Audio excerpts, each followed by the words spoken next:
Greetings, everyone, and welcome to the Grassmasters Spotlight Series. My name is Carol Knight, and I'm the Agricultural and Natural Resources Agent in Madison County. Madison County is located, we're in Danielsville, Georgia, which is about 20 minutes northeast of Athens. And I'm also a member of the UGA Forage Extension Team, which is a group of county agents which have specialized forage training, and we put on the Grassmasters series. If you've never participated in the Grassmasters program, it's a really great 8-course program that is an introduction or an in-depth introduction into forages and really all things forages. So we talk about variety selection and fertilization. We go into grazing management, hay production, and then we talk about soil health, and we partner with NRCS. So if you've never been through that program, I highly encourage it. But from that program, we developed this Spotlight series because we did not really have an opportunity to delve deeper into a lot of species-specific information, and interest in equine diets and forages for horses was something that was expressed through that program. So we decided to offer this Spotlight series to be able to delve deeper into some of those subjects. So we're really pleased that you were able to join us for this program. We're also very pleased to have Dr. Kylie Jo Duberstein, who is an associate professor with the Animal and Dairy Science Department in Equine Science. And she's also going to give the second half of this program tonight. So let's go ahead and get started. And the first thing we're going to really talk about is, what is forage quality? So forage quality is one of those concepts that's often misunderstood. You know, if we went around and asked everyone participating, please define forage quality, we're probably going to get a host of different answers because people put different values on what they consider quality is. And although it represents a relatively simple concept, it encompasses many complex pieces that come together to actually define the term. So let's talk about a few of those pieces that come together. So the actual definition of forage quality can be defined as the extent to which a forage has the potential to produce a desired animal response. And that animal response is going to be unique to the species that you're feeding. For example, if you're feeding horses, a lot of times that response is work, right? So we ask those horses to perform and work for us. And so we want them to do that to the best of their ability. If you're feeding dairy animals, that would be lactation. We want them to produce the most milk. If those are beef animals or a lot of times small ruminants, if we're selling those by weight, then how much weight they put on or muscle development, that would be our desired response. So we talked about those factors that pieces that go in. So they're factors that influence forage quality. And the first one is palatability. So this is, will the animals eat the forage? Animals select one forage over another based on smell, feel, and taste. Much like my 8-year-old does when we feed him dinner, right? So he's going to choose, much like any other animal does, whether he wants to eat that based on how it smells, the texture in his mouth, and if he enjoys the taste or not. Well, animals have preferences just like that. So palatability of a forage is therefore going to be influenced by texture, leafiness, fertilization, manure or urine patches when it comes to grazing in a pasture, moisture content, pest infestations, or compounds that may cause that forage to taste sweet, sour, or salty. Our second puzzle piece is intake. So how much will they eat? Animals have to be able to consume adequate quantities of a forage to be able to get the nutrients they need out of it and perform well. The third piece is digestibility. How much of the forage will be digested? Digestibility is the extent to which a forage is absorbed as it passes through the animal's digestive tract. And Dr. Duberstein is going to talk more about horse digestive tracts here in a little bit to help you understand that principle. And so this is the amount of digestibility is going to be highly dependent on the maturity of that forage. The fourth piece is nutrient content. So once that forage is digested, will it be able to provide the adequate level of nutrients needed in the diet? So nutrient contents, of course, vary greatly between forages, and certainly our animal requirements are highly variable. And we're going to look at some of those requirements here in just a bit. Next is our anti-quality factors. So these are various compounds that can be present in forages that can lower animal performance, cause sickness, or even death. Such compounds include tannins, nitrates, alkaloids, cyanoglycosides, estrogens, and mycotoxins. Our last puzzle piece is animal performance. And this, of course, is our ultimate test of forage quality. Animal performance, like we mentioned, is measured in numerous ways across species, including weight gain, feed efficiency, milk production, calves born, stamina, and work. So all of these pieces combine to help us define what forage quality really means. So let's look at some of the ways we evaluate our forages when it comes to quality. When evaluating forage quality, these can be broken down into two different categories. One is a physical evaluation, and the second is a chemical analysis. Let's first focus on the physical evaluation, and then we'll come back and talk about how we chemically analyze those forages. Much can be determined or learned from a careful sensory evaluation of hay. First thing that we can notice is what plant species are present. Does the hay contain a particular forage variety, and does that variety tend to be higher in quality than other forages? The other thing we can notice is, does that hay contain any weeds? So maturity of the hay can be visually assessed.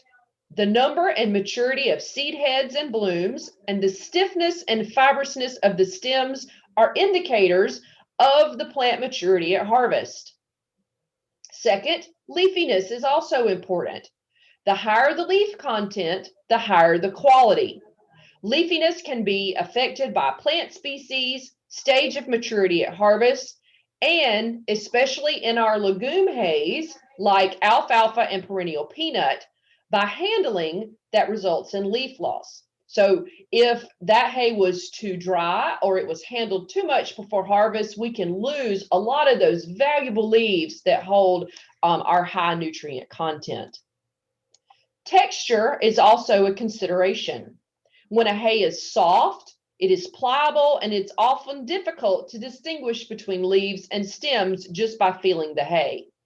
Harsh hay is dry, stemmy, and unpleasant to the touch. Extremely harsh hay can injure an animal's mouth, lowering the intake. Color can also help sell hay to the average buyer. Color, however, is not a good indicator of quality, but it can be an indicator of harvest and storage conditions. A bright green color suggests that hay was cured quickly and protected during storage. Slow curing prolongs plant respiration, which reduces forage quality. Hay that is rain damaged after being partially dried will also lose color due to leaching. However, I have seen many very high quality hays that most folks would consider inferior because of the color, but they actually had more nutrient content and were more had more forage quality than a hay that maybe was more visually appealing in their color. So odors are another thing that we can visually evaluate. A pleasant odor indicates that the hay was cured properly. Moldy or musty odors may occur in hay stored at too high moisture levels. Unpleasant odors in hay can greatly affect animal intake. Nobody likes to eat anything that doesn't smell good. Dusty hay is usually the result of soil being thrown into the hay by rake teeth hitting the soil. So if our rakes are set too low and we're pulling a lot of that dirt and ash up into the hay, that can cause problems. Visual inspection can also detect any foreign matter that's in the hay. You'd be surprised the things that get baled up in hay. Tools, sticks, rocks, wire, items of clothing, dead animals, and cow chips have been found in hay, and these things are obviously undesirable in our forages, or stored forages. So as you can see, just by looking, there's a lot of things that you can, make an educated inference about on a hay. But after you look at this, you can tell that the physical evaluation does not replace a chemical analysis, because nowhere in there can we visually estimate the nutrient content or catch potential problems, for example, nitrates, in that forage. So we might be able to tell that, yes, it was put up at the right time, or it's not very mature. It might smell really good, but it still could not have the nutrient content required to be able to meet the nutritional needs of our animals. So when we send off a forage analysis, this is an example of what is returned. So this is a feed and forage report from our Feed and Environmental Water Lab there in Athens for UGA. So there will be two main columns of numbers. So you'll see an as sampled and a dry matter. As sampled reports nutrients in their natural state. So as sampled would have the moisture included. The dry matter reports nutrients with the moisture removed. Results reported as dry matter allow for the direct comparison of nutrients across different feeds and simplifies the ration balancing process. So therefore, we recommend that owners only use the percent dry matter column when looking at their nutrient content. So let's look at a few, highlight some of the things that you need to notice when you're looking at a forage analysis report. First is your digestible energy. Digestible energy is the measure of the amount of energy in the hay, or the calories that are in the hay, and is used to balance the energy portion of an equine diet. The second, on the other side, is your crude protein. And this, of course, is just the measure of the protein concentration in the hay.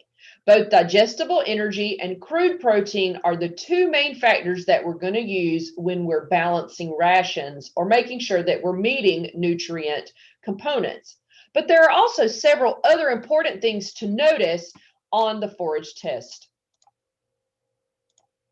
Next, you'll see these group of numbers: the neutral detergent, acid detergent, and lignin. NDF, or nutrient-detergent fiber, is a measure of the insoluble fiber and is classified as cell wall or structural carbohydrates. These components provide the plant with structural rigidity. However, the higher the NDF, the less the horse will consume. So these fiber numbers are ones that we want to keep low, because the higher the fiber, the more undigestible components there are to the forage.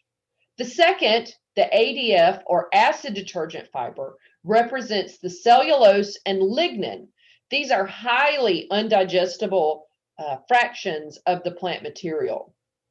So the lower the ADF, the more digestible the nutrients in the hay are. And the last number is just where they pull out lignin as a separated out as its own percentage.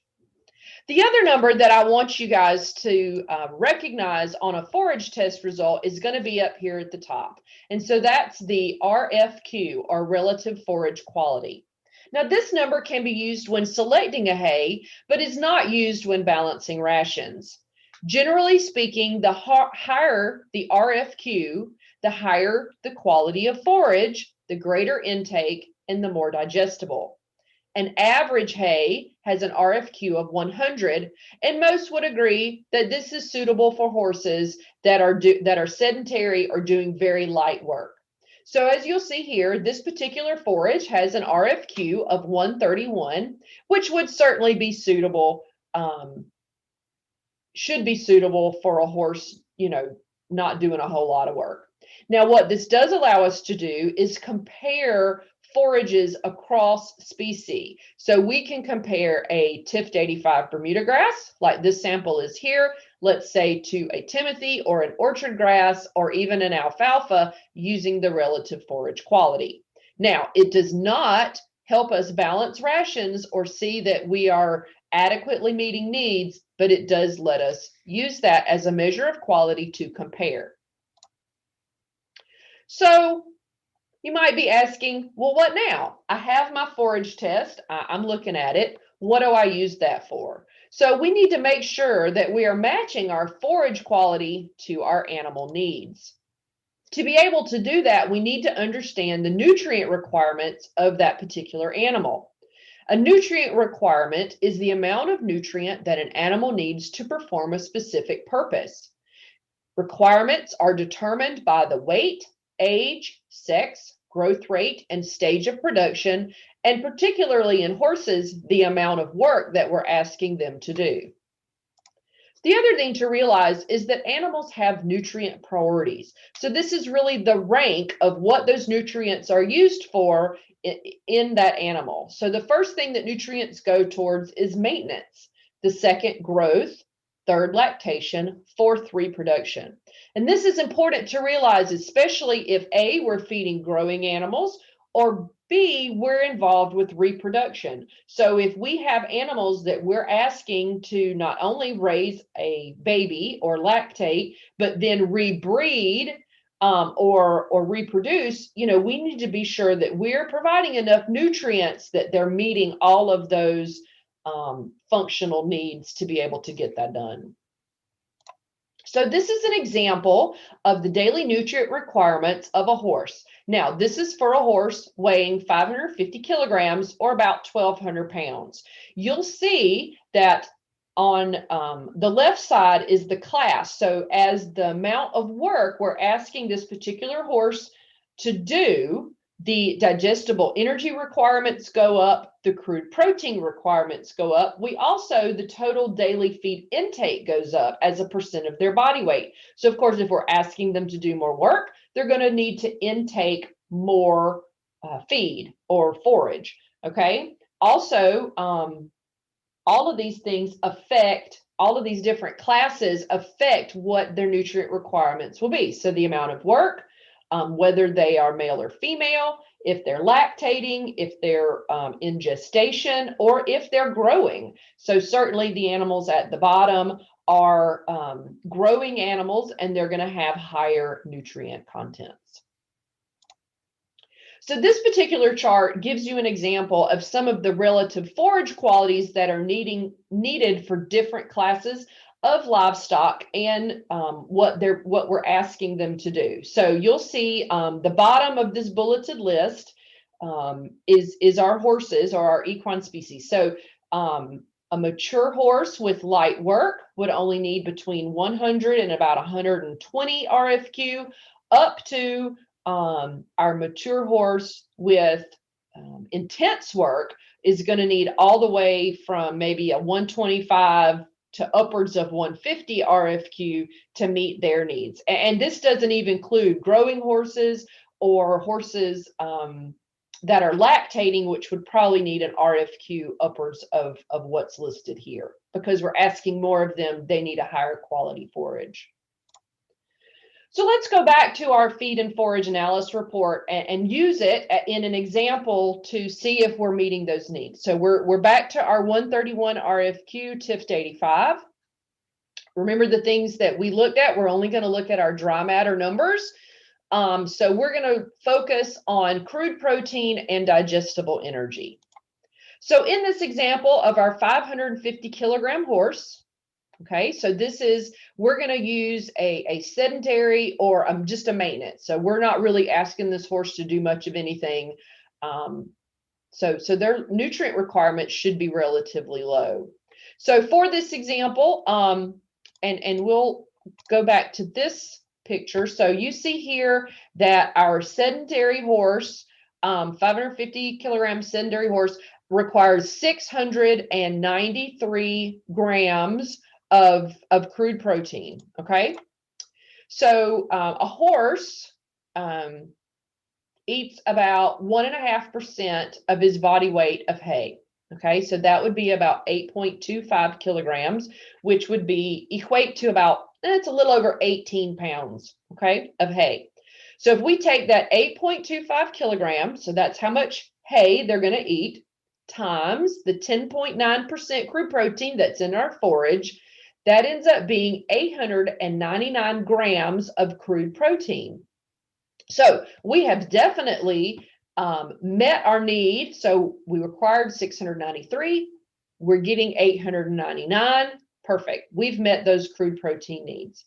However, if we feed the same forage to a different horse, okay, so same weight, but now we're going to ask it to do heavy work, that horse requires 948 grams of protein. So we are not meeting the protein needs of that particular animal. So just increasing the work, increasing the performance, increases the amount of protein needed. And we would have to look at some protein supplements to be able to meet that animal's needs.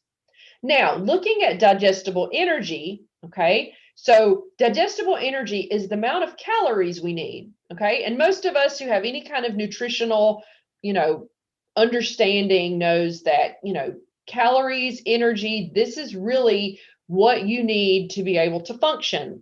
So in this particular example, and let's go back to our forage sample here, the digestible energy that's in this forage is 989 kilocalories per pound. Okay, so 1 megacalorie equals 1,000 kilocalories. So we're going to convert this. So 8.16 megacalories of digestible energy is what is in this forage.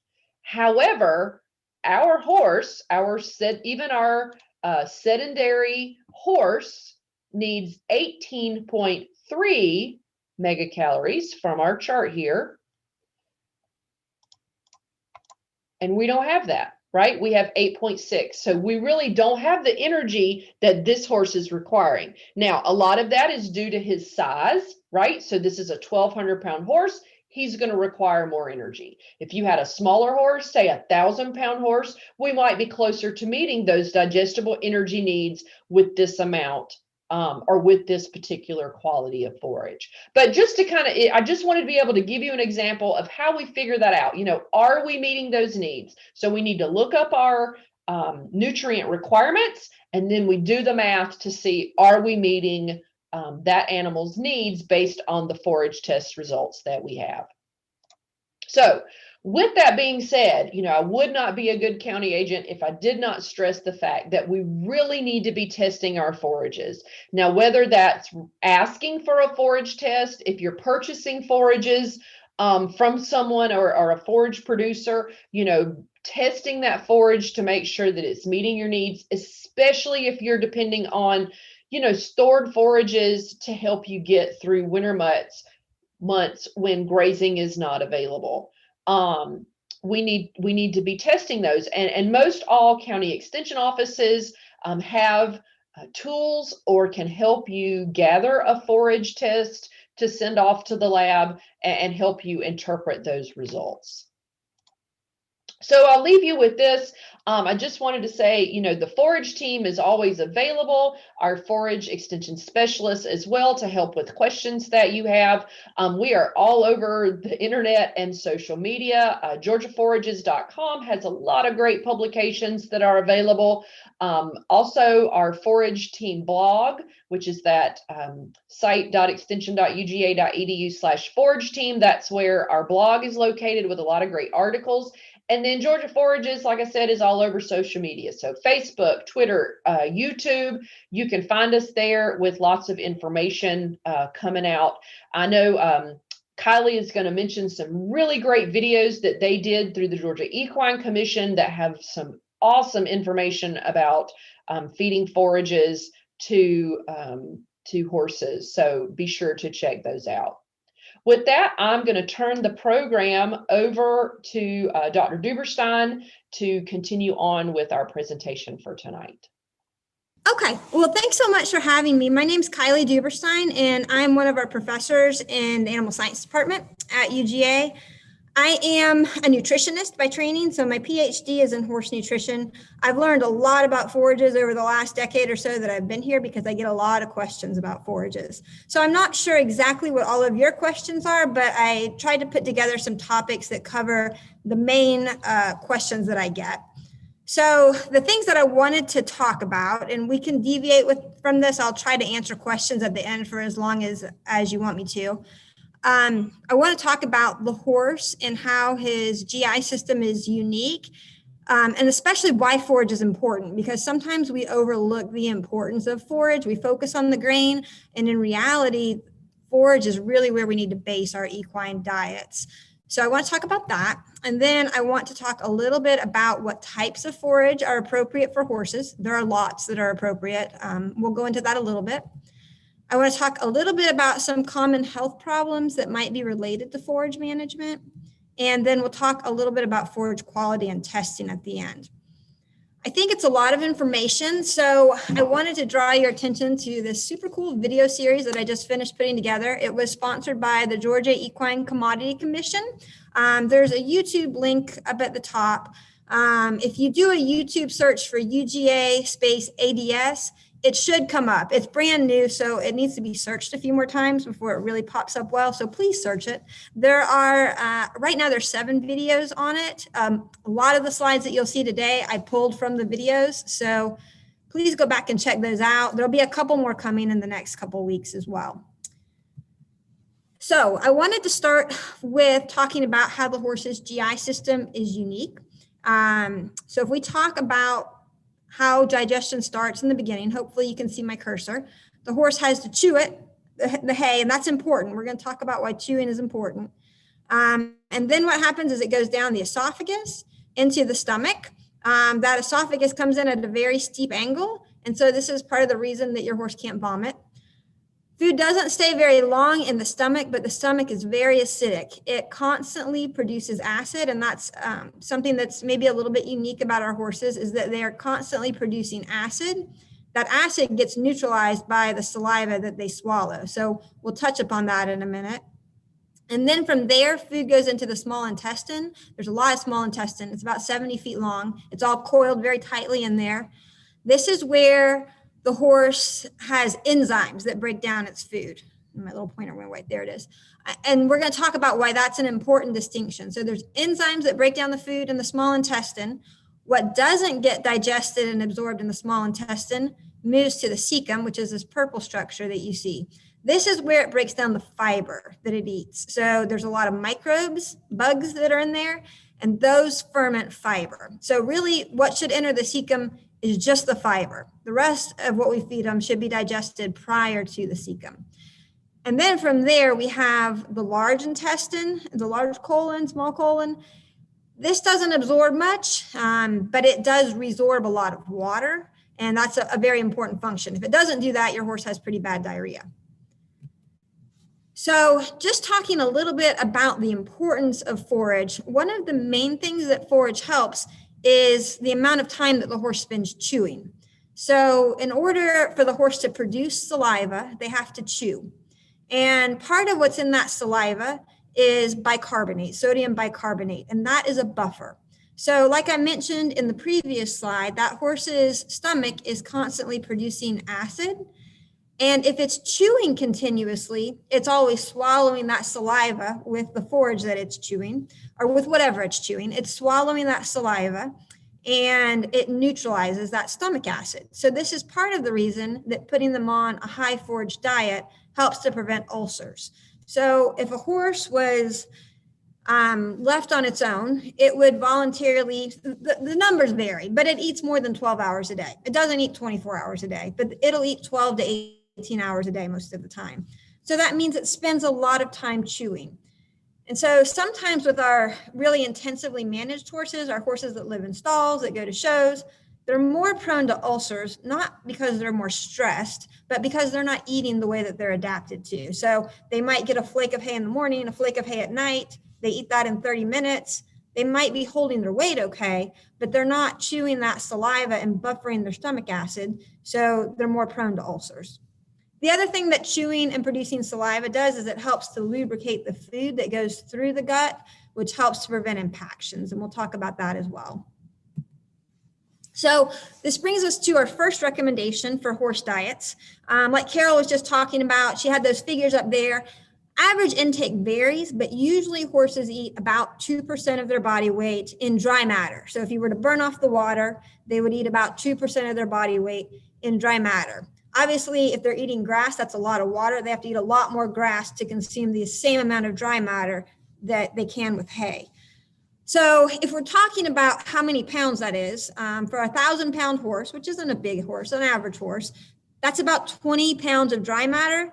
And so that equates to about 22 pounds of hay a day if they're not eating anything else. We have a minimum that we shouldn't go below. So if we start to, sometimes, unfortunately, we talk about horses and them needing calories for food and production and things like that. But unfortunately, we have a growing segment of horses that are too fat. And that creates its own set of challenges. This horse in the picture here is way too fat. He has his own issues. So sometimes we've got to restrict their diet. Or sometimes we have horses that are really hardworking and we want to feed them grain to bump up the calories or bump up the protein, whatever we want to bump up. And we had to reduce the hay a little bit. But we never want to go below 1% of their body weight in forage. And really more ideally, we don't want to go below about 1.5% of their body weight in forage a day. If we go below that, then we start running the risk for ulcers and colic issues and things like that. So for a 1,000-pound horse, that's a minimum of about 12 pounds a day in hay if they don't have access to pasture. One of the things that I want to point out with forage is that it contains more than just fiber. So we tend to think of forage as the fiber component of the diet because it does have a lot more fiber than many of our grains. But it also has sugars and starch. It has proteins, vitamins, minerals, and water. So there's a lot of other things that we need to consider when we're talking about forage. And when we're talking about the quality, we're talking about all of these components. And so just to draw your attention to the difference between a horse and a cow, and Carol, I think I got this picture from one of your publications. When we talk about the difference in the way they might digest forage, especially, or digest fiber, the horse is different because its fermentation chamber is the cecum. And what you'll notice is the cecum is part of the hindgut. It's kind of later on in the GI tract.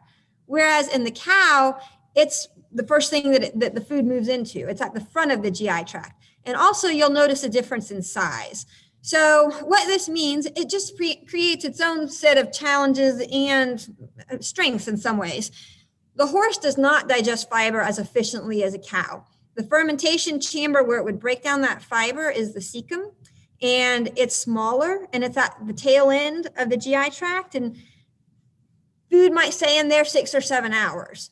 Whereas the cow has a more enlarged and prominent, or at the front of the GI tract, fermentation chamber. So it can handle fiber a little bit better. So what this means is that our horses, I don't want to say horses need a better quality forage than cattle because I'm not a cattle person and I know some cows need higher quality forage. But horses don't tolerate poor quality forage very well. If the fiber starts to get less digestible to them, they just don't tolerate that very well. They don't utilize it very well. So if we start looking at the components of the diet, and again, all of these components are in forage as well, we have the carbohydrate fraction. We have proteins, fats, vitamins, minerals, and water. If we break down the carbohydrate fraction, we can break it down into sugars and starches, and we can break it down into fiber. What I want to point out is that the sugars and starches, along with the proteins, the fats, the vitamins, the minerals, All of these, the horse's body has enzymes to break down. All of these should be digested in the small intestine and shouldn't go to the cecum. We want those to be gone by the time the food leaves the small intestine. What goes to the cecum is the fiber. The fiber is completely untouched as we go through the small intestine, and it goes into the cecum, and that's where the microbes ferment it. And we'll come back to a few problems that might relate to this with things being digested in the wrong place. So if we look at it from a structural chemical standpoint, what I want to point out is when we talk about fiber, let's look at the structure just a minute. So the top one here is a starch. So starch and sugar get used a little bit interchangeably, but sugar is just one or two molecules and starch is a long chain of them. If we look at this top, which is a starch molecule, and this bottom, which is a fiber, a cellulose is a fiber, what happens is these are both chains of glucose, but the difference is that in our starches, they have this bond right here that we call an alpha bond. And the horse has enzymes to break it down. So in the small intestine, that bond gets broken and that glucose gets absorbed. In our cellulose molecule, there is this type of bond that's linking the glucose, and the horse doesn't have enzymes to digest that. So it goes straight through the small intestine and it moves into the cecum of the horse. And so again, just to hit a couple of main points, the horse needs, again, that minimum of 1% of body weight in forage to keep the GI tract moving properly. But also what I want to point out is that horses can be sensitive to sugar overloads. And we're going to talk about that more in a minute, why, but it has to do with that structure. Sugars need to be digested in the small intestine, not in the cecum. So to shift gears just a minute, when we talk about types of forages, I want to point out the difference between hay versus grass, just to start out with. I know that most of you know this, hay is just dried grass, but the big difference is the moisture content. And so some of the problems that we have that are associated with forages, like impaction colics, are really a result of the dryness of hay. So when we talk about the moisture content in grasses, they may be really high, like 70% water, whereas our hay is only about 10 to 15% water. And so when the horse transitions from grass to hay, they're eating a much drier foodstuff. As long as they're chewing well and they're drinking well, this isn't a problem because they produce enough saliva and they have enough fluid to push that bolus through. But sometimes we end up with problems with horses getting impaction colics. So impaction colics are a blockage somewhere in the GI tract, oftentimes in the small intestine, but it can happen in other places. And these impaction colics happen because we get a bolus of food that's in there that just won't move through. And oftentimes it doesn't move through because there's not enough lubrication to move it through. So this is almost never associated with pasture because pasture has so much water. It's associated with hay, and it's often associated with hay in the winter. There's different, people talk about Bermuda grass being more likely to cause impaction colic. We can talk about that later if you want to. But really what causes the problem more than anything is poor management of feeding hay. So in the winter, we need to make sure we transition horses, especially if they've been primarily out on pasture, and we're trying to switch them to a hay source because our pasture's dying. We need to transition them slowly rather than just all of a sudden putting out a big round bale of hay. Round bales can be fed to horses without problems if they're managed properly. But what you don't want to do is wait until those horses are hungry and then all of a sudden put out free choice hay for them to eat, especially if it coincides with a cold night where they might not drink well. So transitioning them slowly to hay, and also, on nights when it's cold, if you're feeding them grain, add a little salt to their feed to encourage them to drink. Make sure your waters aren't iced over, that type of thing. Goes a long way to help manage impaction colic. The other types of horses that are prone to impaction colic are horses that stand in stalls all day because the gut has to contract to move food through. So any type of activity and exercise helps to keep, especially hay, from blocking up in that intestine. It's kind of like probably too much information, but if you go on a long car ride and you get a little bit constipated from sitting for so long, the same thing happens to horses when they stand in a stall for a long period of time. Beyond that, when we talk about types of hay, we can break it down into grasses and legumes, with our main difference being the crude protein. So you can see the crude protein ranges, and legumes are higher in crude protein. They're also a little bit higher in digestible energy frequently. And so we want to pair these, like Carol mentioned, we want to pair the type of hay we feed with the type of horse that we're feeding. So some horses are fat and they don't need a lot of calories. They're done growing, they don't need a lot of protein, like that horse on the right. We don't necessarily need to give that horse high quality alfalfa hay because we don't need her to gain any more weight. This horse that's growing on the left here might need a legume, might do better on a legume because there's more digestible energy and more protein to support growth. Whereas this horse on the right, I would not put that horse on alfalfa. So when we talk about some common legume forages that you'll see, alfalfa is the most common. Again, it's a great quality forage for horses that are growing, horses that have higher energy requirements, horses that are working. It's not a great hay for horses that are too fat. Perennial peanut is very comparable to alfalfa in its digestible energy and crude protein. It grows more readily in the Southeast sometimes, so sometimes you can find it a little bit cheaper than alfalfa. Clover, we frequently see in pastures, and we'll talk just a little bit about clover. Sometimes you'll see it in hay, but frequently you see it in pasture situations. And Lespedeza, Reed is on this call, and he grows Lespedeza. And Lespedeza can make a great quality forage for horses as well. When we talk about our most common grasses, these are them: Timothy, Bermuda, tall fescue, orchard grass, annual ryegrass. I will make you aware that not all of these grow around here, so some of these are more costly. Cost doesn't necessarily mean better, and we'll talk about that at the end.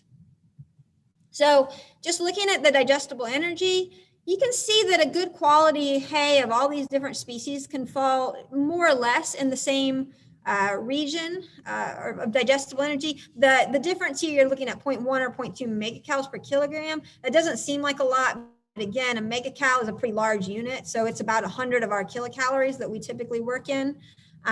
So there's some differences. Again, with alfalfa and peanut, our legumes being a little bit higher, but you see grasses don't fall too much below.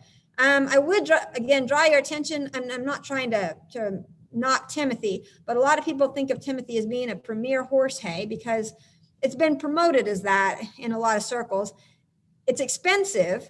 It doesn't grow around here. And it's really can be one of our lowest as far as digestible energy and crude protein. So again, we just want to make our choices on what we're feeding based on educated knowledge rather than just what's most popular.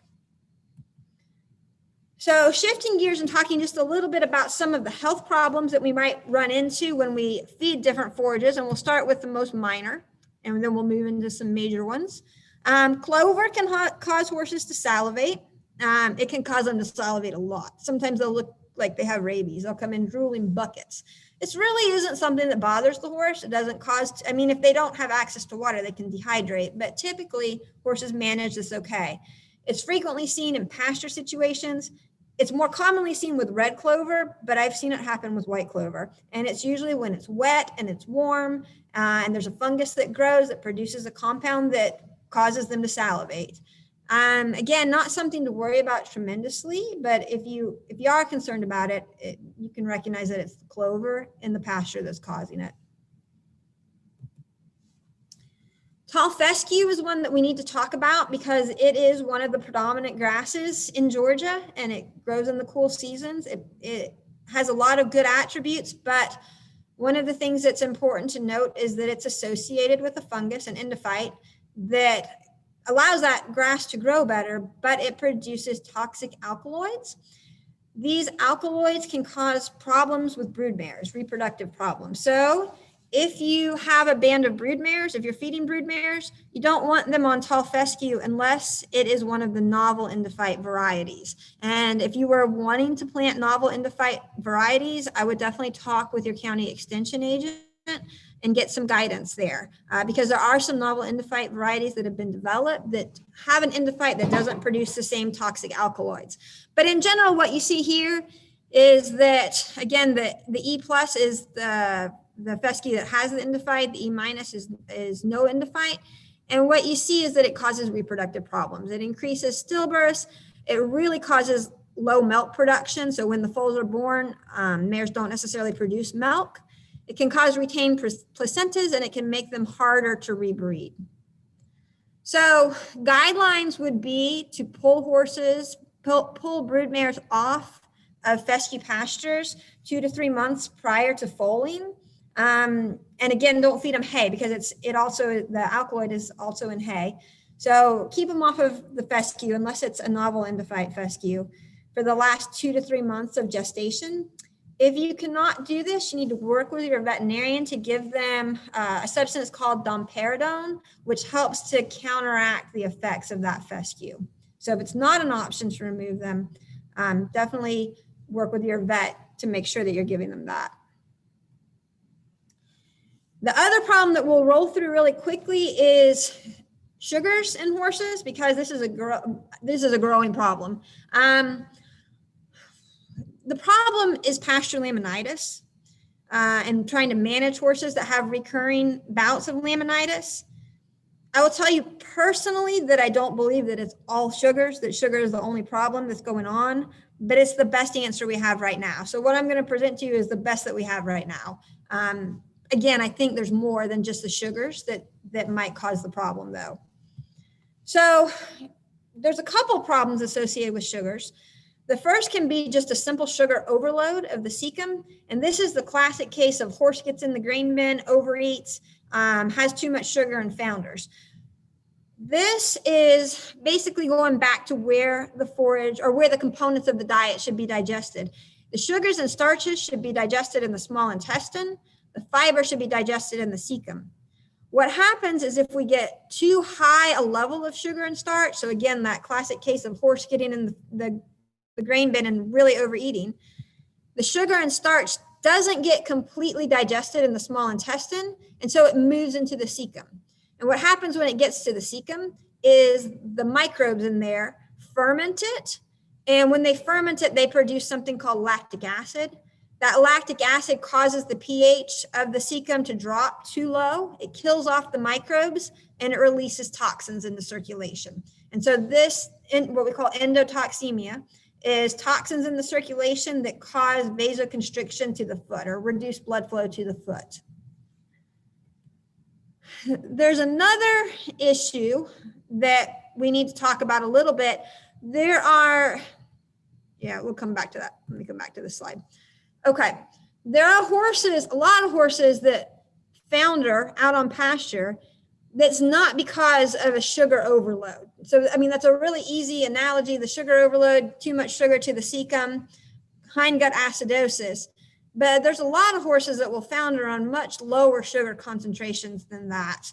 And so this is related to insulin resistance in horses, or at least we think it's related to insulin resistance in horses, which is similar to type 2 diabetes in people.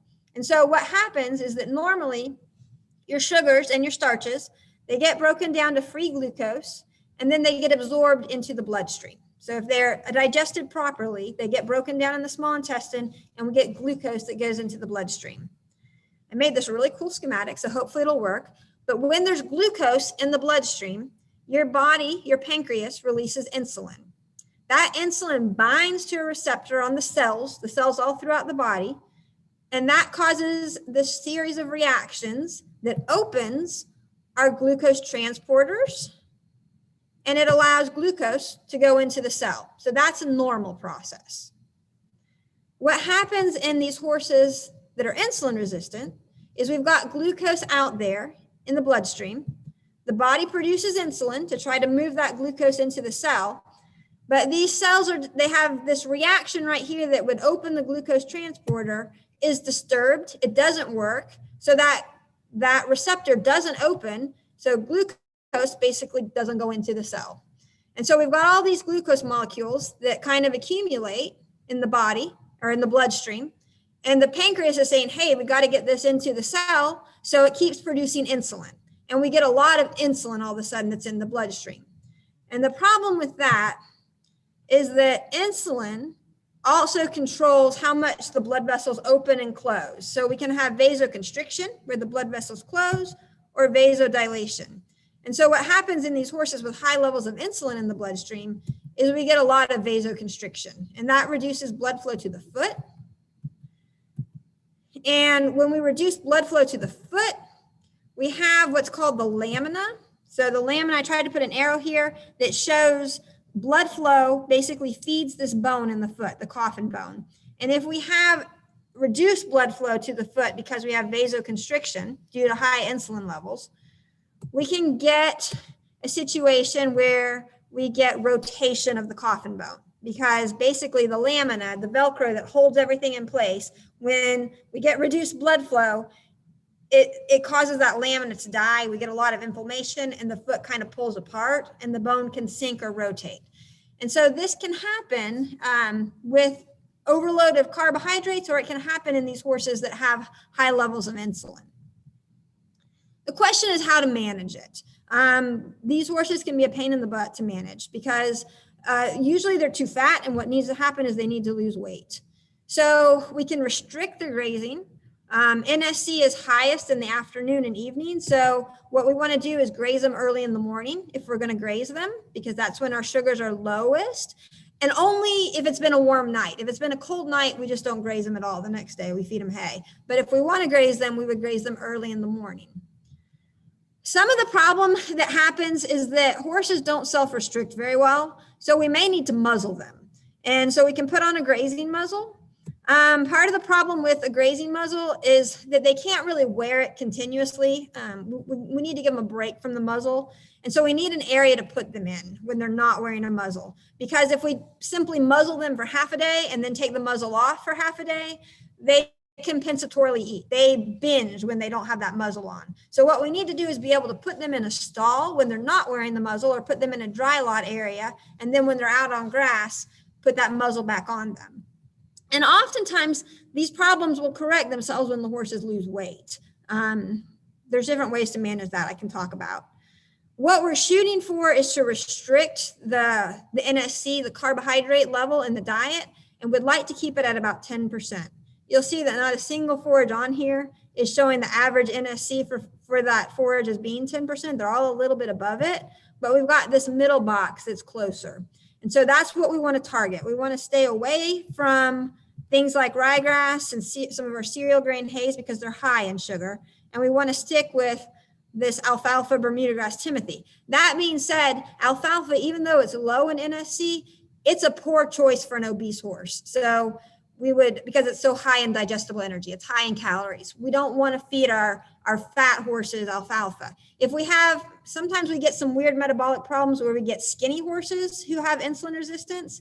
Those horses do well on alfalfa, but our fat horses, usually we put them on a Bermuda grass and we soak that to try to remove some of the extra sugars.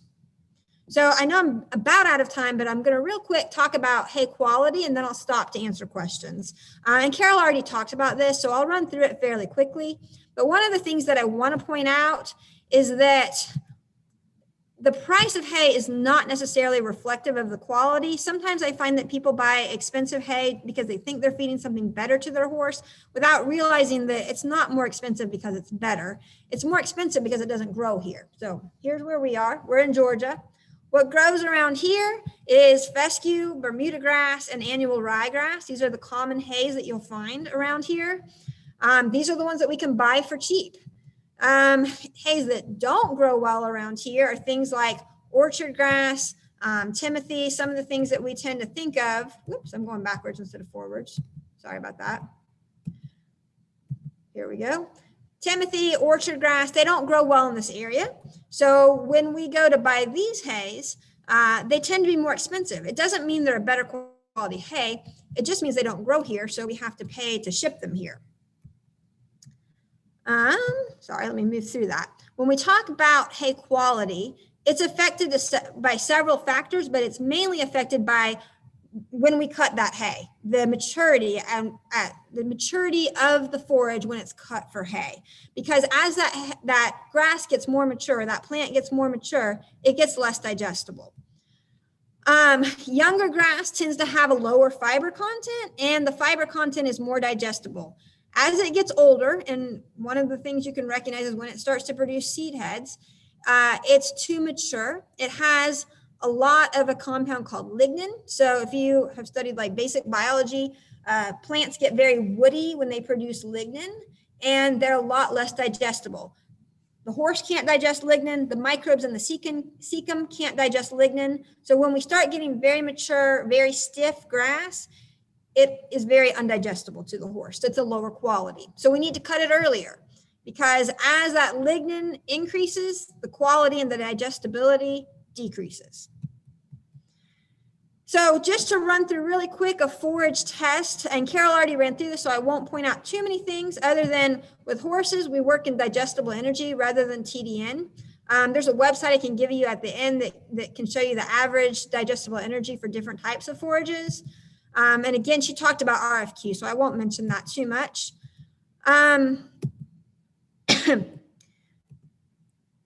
The quality being related to the time of harvest is really dictated or shown in the forage test by the ADF and the NDF values. For these, we want lower values. Lower ADF and lower NDF values means that the hay is a higher quality and the fiber is more digestible. What we want to stay below is 45 and 65. So these are kind of our upper limits. Lower is better. So if we're feeding a high performance horse, getting away from that 45 and 65 is even better, but we kind of use these as our thresholds, our upper limits, 45 for ADF and 65 for NDF. If hay gets above that, then we consider it not really suitable to be fed to horses. So we can also carb test feeds, and I put a whole bunch of different information on here, and I have the video also that I linked to at the beginning. We'll go through this in more detail. Basically, there's a lot of ways we can carb test it, but what I'm going to tell you is it doesn't really matter, because what you need is NSC. NSC is non-structural carbohydrates. This is the only one we have a guideline for. So there's a lot of ways we can evaluate our forage for carbohydrates, but bottom line is, if you're going to ask me what my recommendation is, I just need the NSC value. And right now, our best recommendation is if the horses have insulin issues and are sensitive to sugars, we need to keep that forage down to about 10% NSC. For horses that don't have problems, we don't need to worry about this so much. So sometimes people get really overly stressed about it. It's only something that we really monitor in horses that have insulin issues. So I'm going to wrap this up and answer some questions if you have them. Bottom line is that we need to focus on forage and horse diets. Sometimes we focus too much on the grain. We need to make sure that our horses are getting adequate forage and that it's reasonable quality. Lots of issues can happen from forage mismanagement, including ulcers, laminitis, and some of our reproductive issues. There's lots of types of forages that are suitable for horses. So I would advise you, if you're cost conscious, to figure out what grows in your area. And again, the quality of forage is really related to the stage of harvest and how mature that plant is, and it's best assessed with a forage test. So again, I linked to the bottom the YouTube channel that has the videos, but with that, I'm going to stop and answer some questions. And I saw some people typing in the chat box, so I'm going to go there first. But it looks like people have been answering these. So let's see, what did I miss? So Kylie, there is one on here about, can all horses be susceptible to fescue toxicosis or just breeding animals? Yeah, I have such a hard time answering that one, because yes, I think they can be, but there's very little research that supports it. I'm doing some research right now on that, because I think that's an area that we need to explore a little bit more. Right now, if you had to ask me based on the research, I would say that it is really just a problem with brood mares.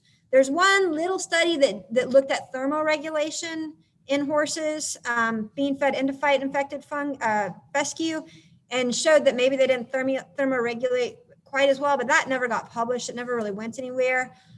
There are a couple studies from like the 80s where they fed ground endophyte seeds to horses, and they documented vasoconstriction to the hoof. There are a few studies that talk about the incidence of pasture laminitis being higher on fescue pastures, but there's really no good solid research that shows that pasture laminitis can be triggered by grazing endophyte infected pastures. I think that's an area we really need research, but right now I can't give you a conclusive answer on that. And I know for cattle, we do recommend mowing or grazing to prevent seed head development in fescue to help reduce that toxic level. From a cattle point of view, we would still look and recommend renovation and as a long-term plan. Is that the same for horses? Yes, but I will also tell you, I've seen horses, I've personally had a horse who has foundered on a fescue pasture at a time of the year where it was not growing well, like January-ish. I had that pasture tested and the sugars were very low.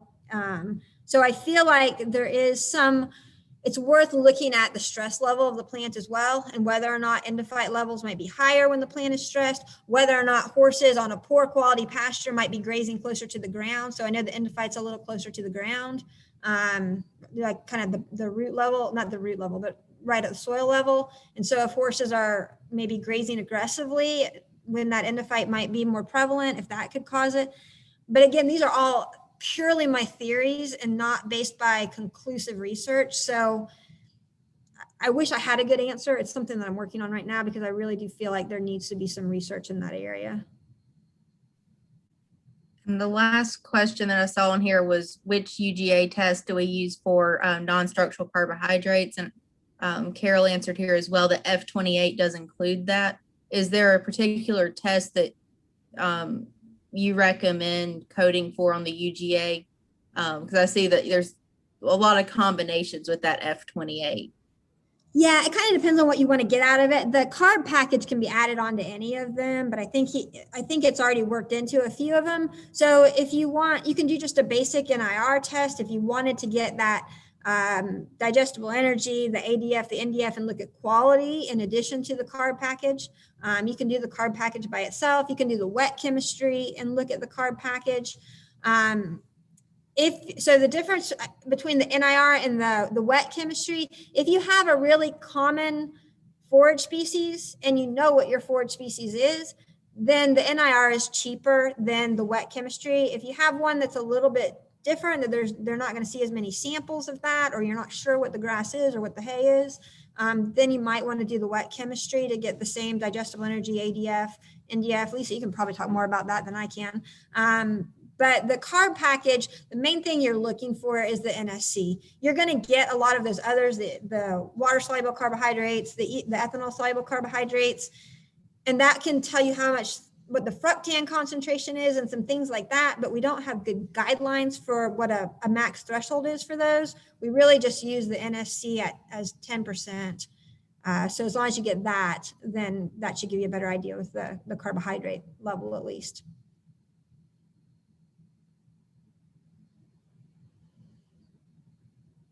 Other questions that I can answer?